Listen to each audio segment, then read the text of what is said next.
Hello, this is Robert, and thank you for tuning in to the podcast. And today we have Emily Jean Brown. Um, Emily. I'm just gonna say Emily, because I have a habit of butchering, pronunciation with the names and stuff. So, how are you doing? I'm doing good, and you did an excellent job on the full pronunciation. So way to Thank way to you. take a stab at it. Oh yeah, totally. Well, it's Wednesday, from the time of this recording. So, yeah, would you like to? I know a little bit about you, but for the people who want to be more familiar with your work and stuff, like you could just share, like, what you mainly do, what you're up to these days. Little bit of an icebreaker. Yeah, let's just, introduction stuff. Sounds good. Well, so like Robert said, I'm Emily Jean Brown, and I'm based in Brooklyn, New York. I am an actor and a musician, a singer-songwriter. I play guitar and a little bit of piano and have been a singer my whole life. And over the past few years, I've developed my coaching and consulting company On Voice.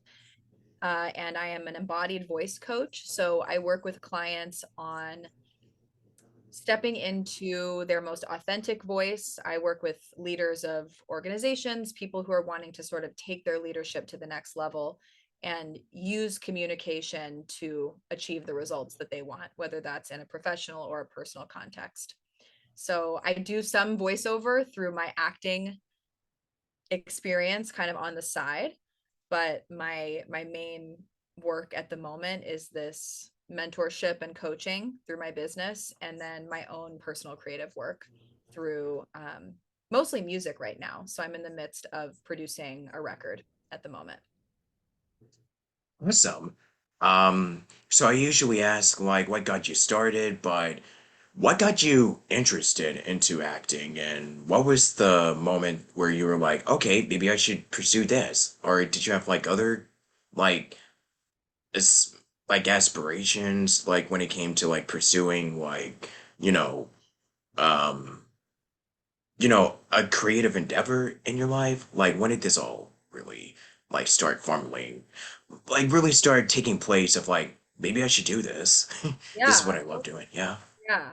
I mean, I will say that from a pretty young age, I was very creative. I loved to draw and I loved to like write little children's books and stories with my friends. And I also liked putting on performances when I was a kid, like in my house with my sister and with our friends. And we would make up little dances and like perform Disney songs. So, all of that to say that my love of performing and of storytelling and creativity was sort of a natural thing that developed all the way back into early childhood. And I think for me, the moment that sort of sparked a more serious interest in pursuing a creative path was um, being a singer from a really young age and starting to at about the age of 12 I started to take voice lessons, and that just kind of came through as something that I was good at, and something that I really enjoyed. And so the singing was really the thing that initially led me to the stage, I suppose, metaphorically and literally.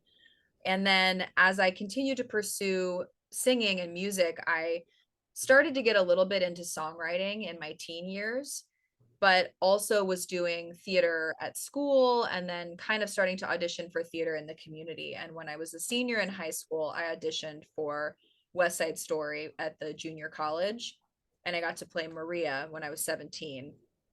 And that role, I think, really solidified for me that I loved theater, and that I wanted to pursue that as a career. So I think that was the first moment that I kind of experienced being treated as a professional within a creative project like that. And something clicked for me that sort of told me, okay, this is a viable career path that people go on. So that was the moment when I think I kind of decided to continue down that road. Yeah. And since we've been, mostly been working from home, for the last few years, due to reasons that are like way outside of our control. So how are you enjoying it? Like, do you prefer working from home or do you just like going out and about and just, being, just going places or just being physical, like going, in person to work? Like, how's it been like for you? Yeah, I mean, I think it's been interesting. I do like the flexibility of running my various kind of businesses and streams of work out of my home. I like that I get to decide how I construct my day and that I can, take breaks and move about and leave the house and so I do like the freedom associated with that. I will say from the creative side, it's been really nice being able to get back into rooms with other artists, especially in the context of music making, which has been a big theme for me in the past couple of years. So, doing gigs around the city, getting to rehearse, getting into rehearsal spaces to rehearse music and recording music and writing music with other people, that has been really nice. And I think on the creative side, in terms of like acting specifically in theater, I haven't done much professional theater at all in the past few years, really kind of since the pandemic hit. And so that's one piece of the puzzle right now for me that's feeling like it's missing a bit. And I do miss getting into a room with people to collaborate on a rehearsal process. But as far as my entrepreneurial stuff and the voiceover, I find that working from home works really well because I'm able to really construct my time with a lot of flexibility. And that was kind of the goal for me in creating my coaching business. So it works well. Yeah. So would you say that you would love to just step back into theater if you had like in a heartbeat? Like if there's an opportunity, you would just start back doing theater, like whenever you're available or if you're able to? I mean, I Yeah. know you're juggling, all this other stuff, but would you like to Yeah. get back, you know, go back to your starting with your, you know, uh, to your original roots, so to speak? Yeah, definitely. I mean, yes. I mean, I got my MFA in acting. I graduated in 2017 from the American Conservatory Theater's MFA program, which is out in San Francisco. And yeah, I came back. I had lived in the city before that, and I came back to New York City after that program and signed with an agent, and I'm still with that same agency and have been auditioning. But I think, they know that I have other projects going on, and so there's just a lot happening. But I certainly would love to jump at the opportunity to do some theater if the right project came along. I think I've reached a point in my life where I'm less compelled to just say yes to anything in any area of my career. But in theater especially, there are certain projects that I just am not that interested in at this point. But there are others that I definitely would be interested in. So yeah, I'm into like new work. I love the idea of being involved in developing like a new musical, especially if it's sort of like a folk or singer-songwriter oriented kind of show, because that's the kind of music that I write and sing and perform through my music side of things. And I mean, I also love doing classical work. I've done a lot of Shakespeare professionally, and that's been really fun too. So I would love to dive back into that world at some point. Yeah. Let me see. Are there any people in your life that have really helped you along the way? People that you find as inspirations, or like people that have really left a major impact on your personal life and who you still find to be very influential when it comes to, finding your niche, when it comes to, acting, your career, and just, building your entrepreneurial, it just growing your business. So, who are the people that you would find to be highly instrumental on helping you on your little journey? Yeah. Well, the first person who comes to mind is one of my teachers whose name is Jeff Crockett, and I really consider him a mentor. He was one of the heads of voice at ACT, and he studied a whole bunch of different, vocal modalities and Alexander technique and various kind of embodiment techniques. And I would say that the majority of my work in my coaching practice is derived from a lot of what I learned from him during my time at ACT. A lot of the voice work with him really started with breath and body, and being able to find ways to tap into the breath and body as a way to find some intimacy and trust with the self and with other people in that context, for the purpose of, creating a good art. But I was able to take some of those tools from my time with him and really apply them to the coaching work that I do to help people feel more grounded, more at ease in themselves, through their breath and their body, and then ultimately their voice and their communications.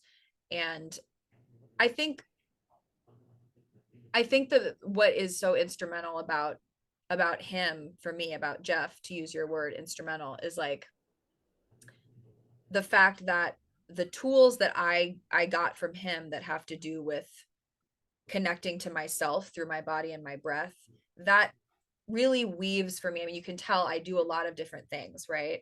And so something that's kind of been landing for me lately is that I think I'm less about having one particular medium or one particular outlet through which I sort of channel my skills and my gifts.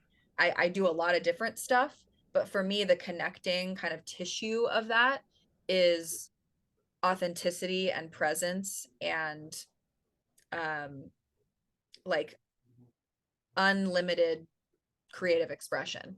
So I think that his mentorship as an embodiment practitioner and a voice teacher has sort of found its way into all aspects of my career, in my business and the way that I work with clients, and then also just in my own personal practice and the way that I approach my creative work as well. Yeah, right on. And I also know that you've, you know, after you graduated from doing theater, that's when you started doing, that's when you founded on voice coaching and consulting. So I've got to ask, what do you really enjoy the most out of, consulting and meeting with other students and working with other actors? Like, what I know that I usually ask like, what fills your soul? What is it that is that just sparks that, that motivation to just coach students and lead them on their little journeys or whatever. But yeah, what do you really enjoy the most out of like, you know, working with other actors after you've had years of experience doing theater? Yeah. Well, so actually, the coaching that I do is not specifically for actors. I wouldn't say that I don't coach actors, but when I work with clients through On Voice, mostly they're folks who are outside of the professional arts space. So some of the people I've worked with have been also entrepreneurs and founders of businesses, folks in like sustainability consulting, Folks somebody. who also work in the music business, like other musicians and Not so much. So part of what it kind of okay. lights my soul up about working through On Voice is that what I'm really doing is I'm bringing tools from my background as an artist, as a creative in music and acting spaces, and I'm actually applying those tools for people who aren't in those spaces professionally. So I'm using the tools to help folks with things like communication and leadership in all kinds of um, different uh, different professions. So it's I worked with somebody who was doing like career consulting through her business. I worked with somebody who was interviewing for executive level positions at like green energy organizations. I've worked with software engineers. I've worked with founders of companies. So it's people who wouldn't necessarily identify themselves as creatives, at least in the professional sense. But what I hope to do in my coaching, and what sort of does light me up and sort of fill my soul up, is this notion that everyone is creative. And so even if I'm working with somebody who is not a professional artist, I'm taking the material of the creative practice that has helped me in my artistic work, and applying that to communication and leadership, for folks to feel more empowered and more supported and more sort of tapped into their personal authentic expression and creativity, whether that's manifesting as a piece of art or in most cases with my clients through their leadership or through their business and the communication that they have to do, whether it's like giving a presentation or, kind of inter um, professional dialogue amongst their colleagues and teams.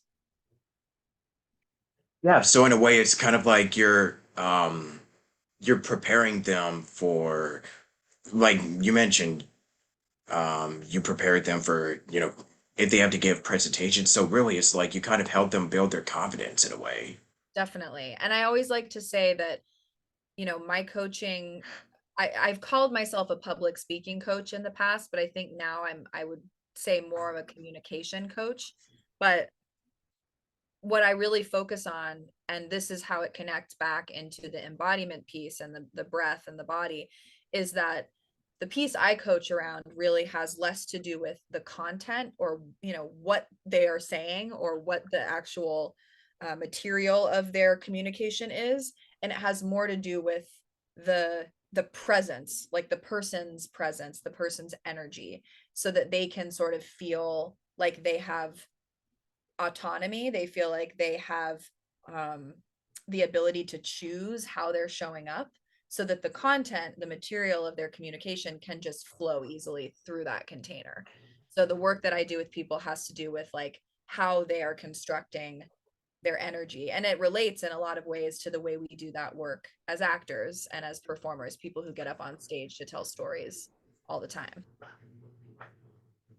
Yeah, storytelling. That is, yeah, you know how passionate I am about, telling stories. And I've explained all this stuff on previous episodes, but I just love storytelling. And I think that's kind of what also led you to, pursue, acting, doing theater, and also helping other entrepreneurs and everybody that you coach with, with their creative. Because I feel like everyone, all of us have a story to share, and we all have like these little the machinations of our minds are just like, yeah, we want to go out there, share our creativity to the world and just showcase, hey, this is what I can do, this is what I got, and bada bing bada boom, there you go.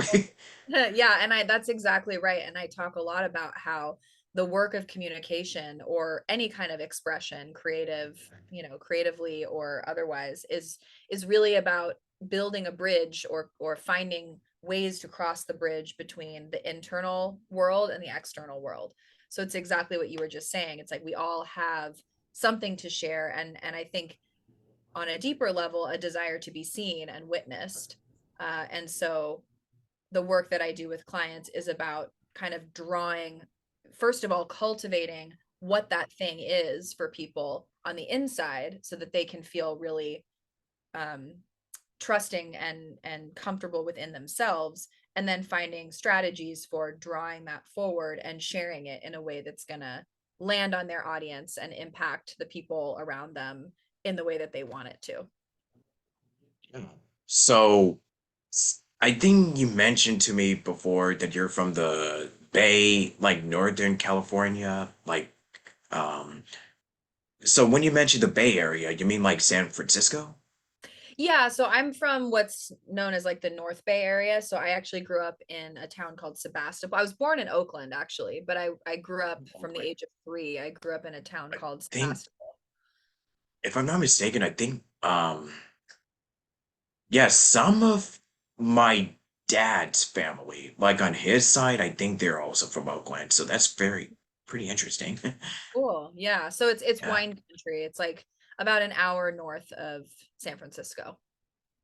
Oh yeah, totally. Yeah, I remember going there like many years ago. It was so long ago. I was a kid. So um but since you're from the Bay Area, and what made you decide, like, was it also like the acting bug that made you decide to want to move from California to Brooklyn, like to the New York?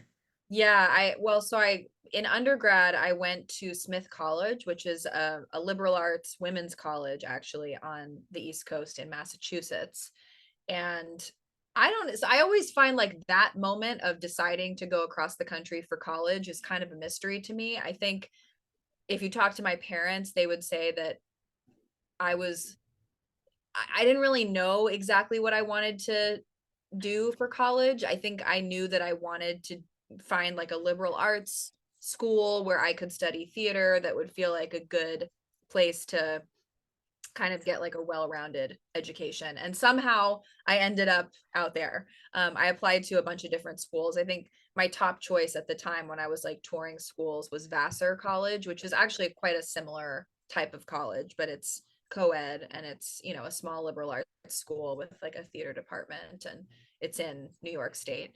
But yeah, somehow I ended up, I think the story goes that my dad was like, you know, he thought it would be important for me to flee the nest and like have a new experience. And my mom still blames him for that to this day because now I live across the country from her.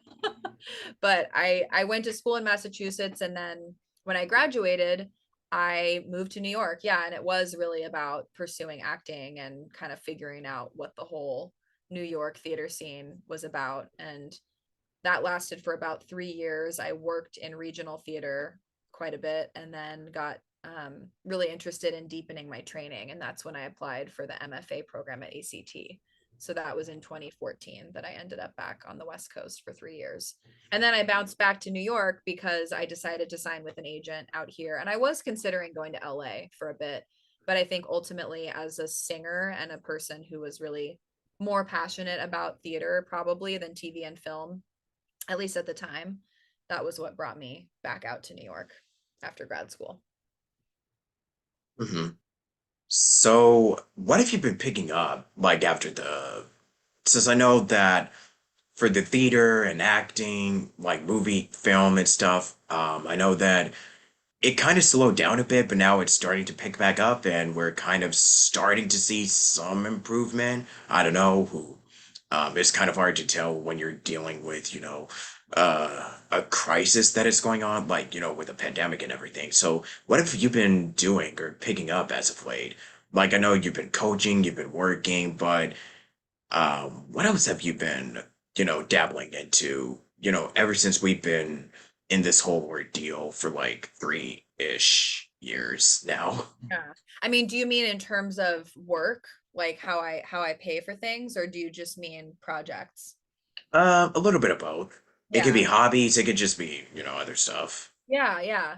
Well, I mean, yeah, it was interesting. I think like a lot of people, I had a job lined up. I actually had a theater job lined up that was supposed to start on March 16th, 2020.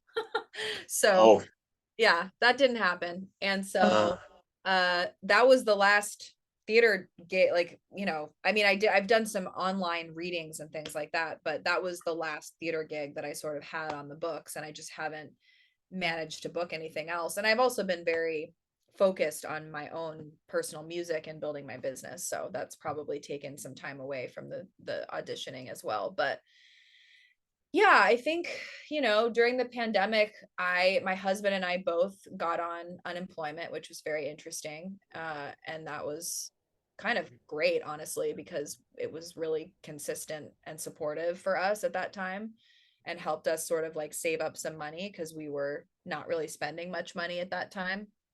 And that was when, I mean, really, the best answer to your question is just that the time during like early quarantine really encouraged me to go more deeply into my own songwriting and also recording music for the first time and releasing songs for the first time, which I did that first year. I think the first song I released was in, maybe it was 2021, but I have 4 singles right now that I've released. And so that was a big thing that I got into, and that my now husband, he is very experienced with production and songwriting. And so he was really, really helpful to me in getting that project kind of off the ground. And now that everything's busy and sort of back, he's got a million other projects he's working on. And I have other collaborators too, but we're kind of slowly trying to move the music stuff forward for me with this EP that I'm going to be hopefully releasing before the year is over.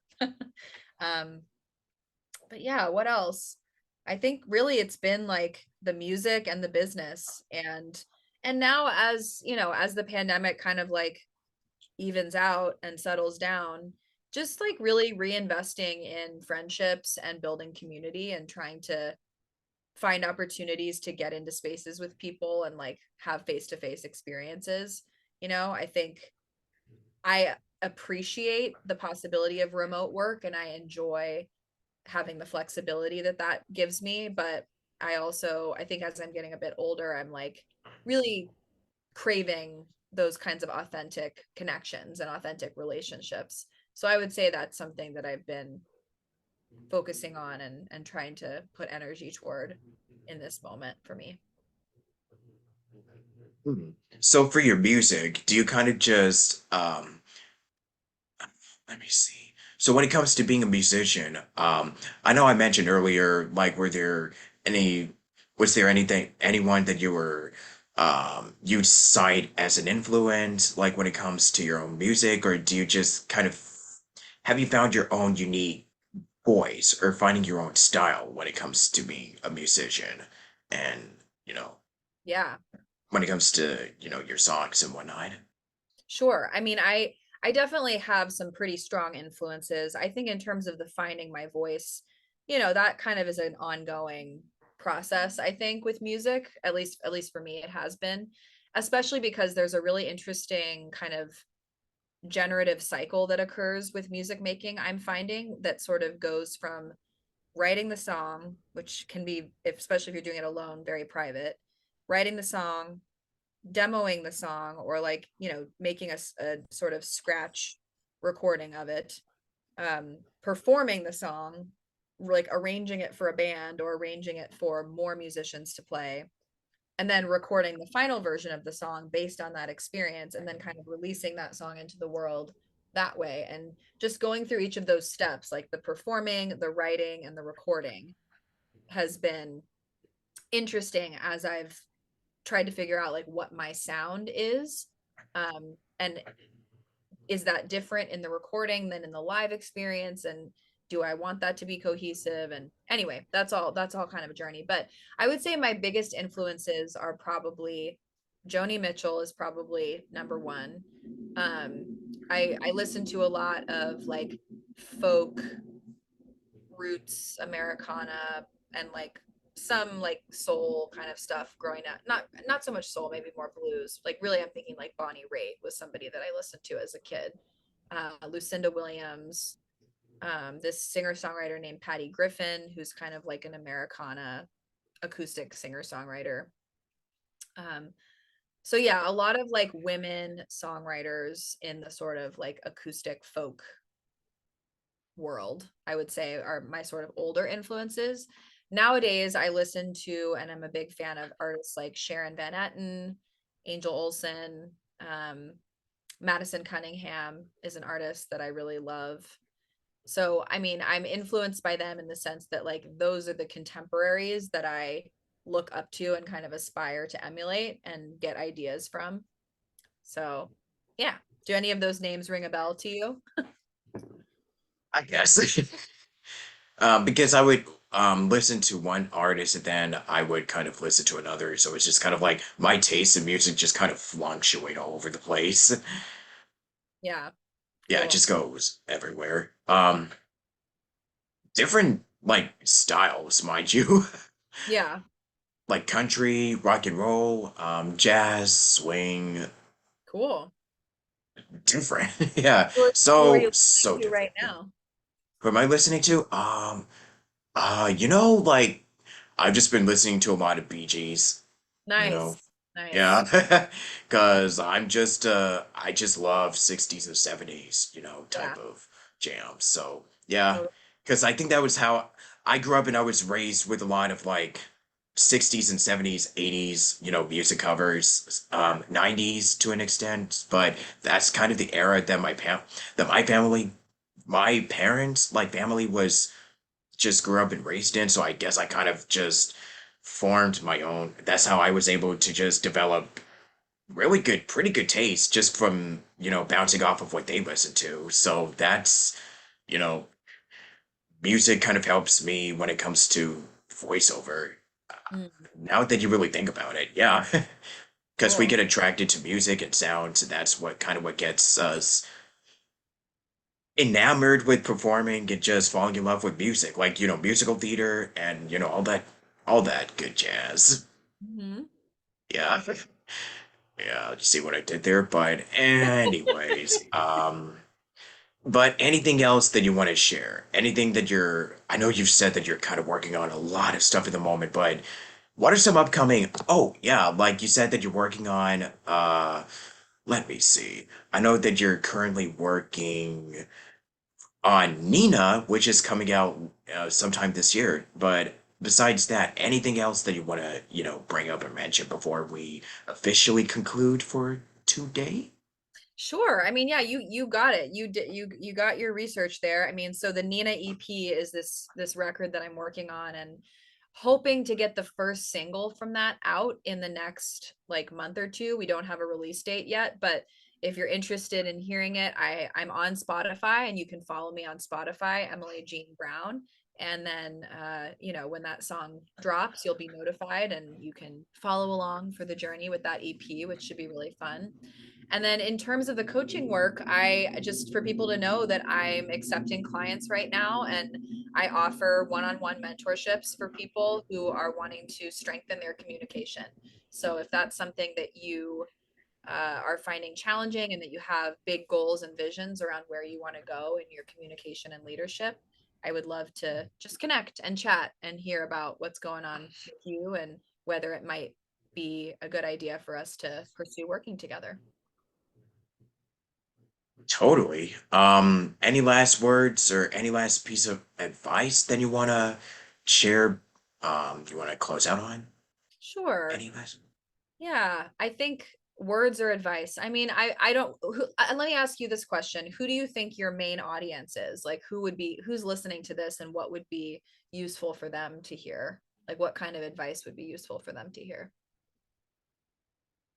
The advice that I would give to my audience, um, find and pursue something that really feeds your spirit. That's something that really feeds, that gives you the opportunity to go out there and make friendships and something that personally feeds you, you know, if it's something that gives you a lot of, joy and you want to pass it on to others, by all means. I'd rather pursue something that, you know, it fires you up than pursue something where you're not like 100% immersed in. You know what I mean? Mhm. If something isn't doing it for you, find something else because in life, um, we only have a limited amount of time. So finding something that really gives you that makes the day so much easier to go by because I know that everything right now is crazy, let me tell you. But um, if there's anything that makes it all the more easier of just getting through the day, finding a reason to wake up in the morning and just um, work on what you love doing, that's pretty much what I've got. Like, if you have something that you want to pursue, just do it. I love that. That's awesome. Yeah, that's Yeah, and pretty much yeah, that's all yeah. I've got. Yeah. That's pretty good. And I would just follow that up with, I guess, my advice to myself and that I can share as a tail end to what you so beautifully just said is that, if you're having trouble finding that thing or if, the answers aren't clear, to remember that there's a lot of wisdom and power and information for you. We're so inundated with information nowadays, and there's so much stuff coming in from the outside and just as a reminder to check back in with yourself by connecting to your feet on the ground, sensing your breath, and just taking a moment to connect back to yourself and to trust that the wisdom and the answers are all there within you and that you don't have to look too far out to find them. Yep, very well said. Emily, I really want to thank you so much for being here today. Feel free to share your social media, just any last minute plugins that you want to, you know, dish out before dish out that you want to share before, Yeah, I could dish it out. That works. yeah, Cool. So yeah. my social media, I have two different Instagram accounts, and so my artist kind of account is Emily Jeanne Brown, and it's just my name. And Jeanne is Jeanne. And then my account for the coaching work is on voice underscore ONVOICE_.